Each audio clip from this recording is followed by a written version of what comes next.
Bonjour à tous, c'est Eric de Neken et dans cette vidéo, je vais vous présenter la fabrication d'un étui de couteau que j'ai réalisé pour un client et ce dernier souhaitait un motif d'inspiration celtique. Donc voici le résultat. Comme d'habitude, n'hésitez pas à commenter, liker, partager, me poser des questions, me proposer des thèmes pour les prochaines vidéos. Et si vous vous sentez le cœur généreux, n'hésitez pas à me soutenir sur Tipeee. Je vous souhaite un bon visionnage.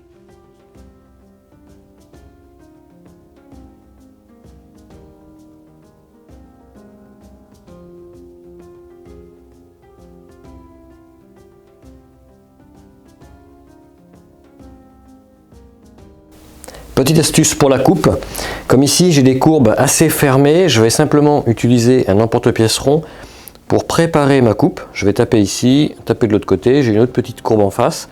Je vais donc les faire avec mon emporte-pièce rond et ensuite tout le reste je vais le réaliser essentiellement à la demi-lune.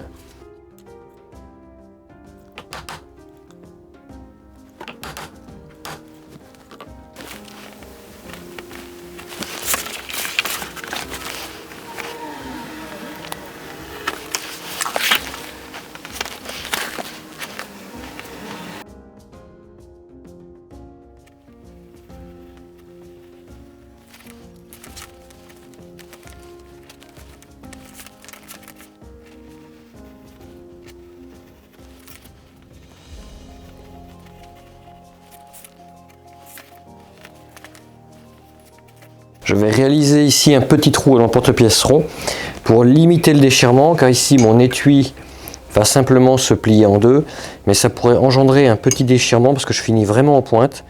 Donc je termine ici avec un emporte-pièce rond pour limiter ce phénomène de déchirement.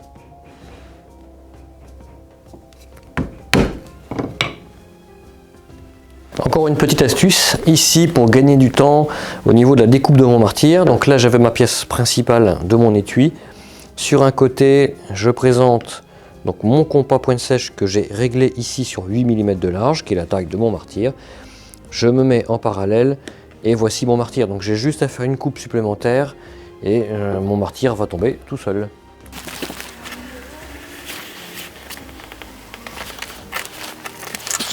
Dans le même objectif ici où j'ai réalisé un trou pour éviter le déchirement, pour faciliter le pliage aussi, je vais utiliser une gouge ronde pour enlever un petit peu de matière ici dans le prolongement de mon axe de pliage, de façon justement à faciliter ce pliage et donc moins travailler au niveau de la fleur et comme ça éviter de fragiliser toujours pareil ma pièce. Avant de réaliser tout ce qui est filet décoratif et repoussage, je vais opérer tous mes parages. Donc ici c'est l'extrémité de mon étui donc qui va se retrouver un petit peu à l'intérieur et une fois celui-ci replié me servira de passant de ceinture.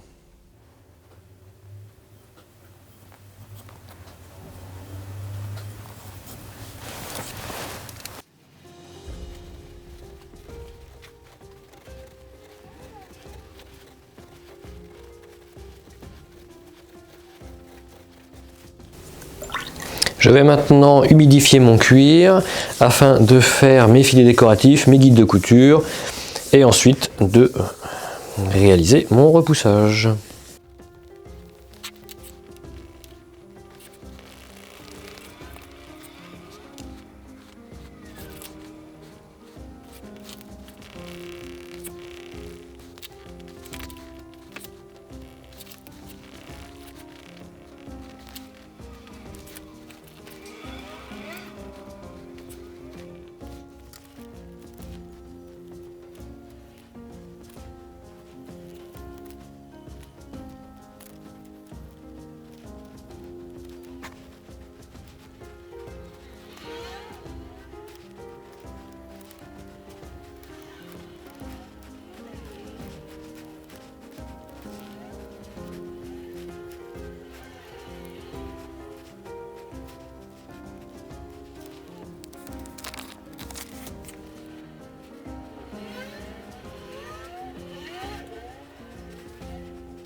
Allez, maintenant le repoussage. Je commence ici avec un petit bévelleur, le B935, et je ferai le reste avec toujours le même et le B203 qui est la taille juste au-dessus.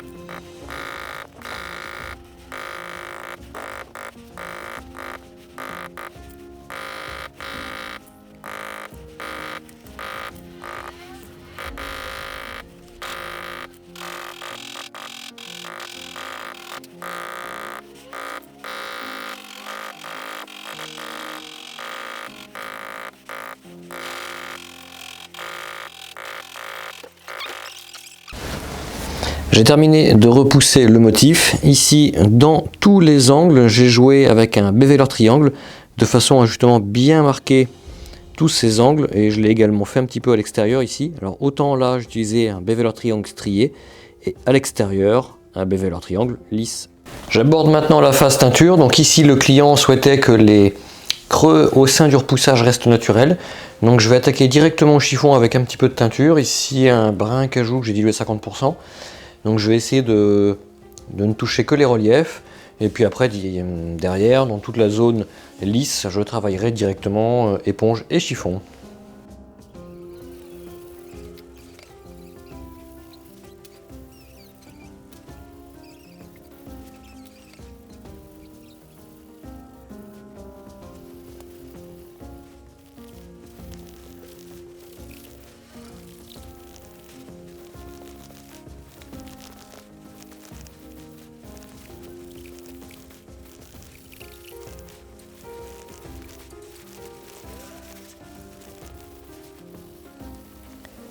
J'ai fixé le sanglon de maintien du couteau, j'ai mis une partie de la pression, j'ai collé donc mon martyr.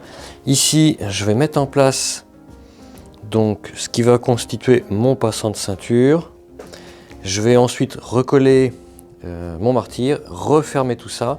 Je vais passer ma griffe à molette ici en molette numéro 8, et je vais pouvoir ensuite attaquer la couture.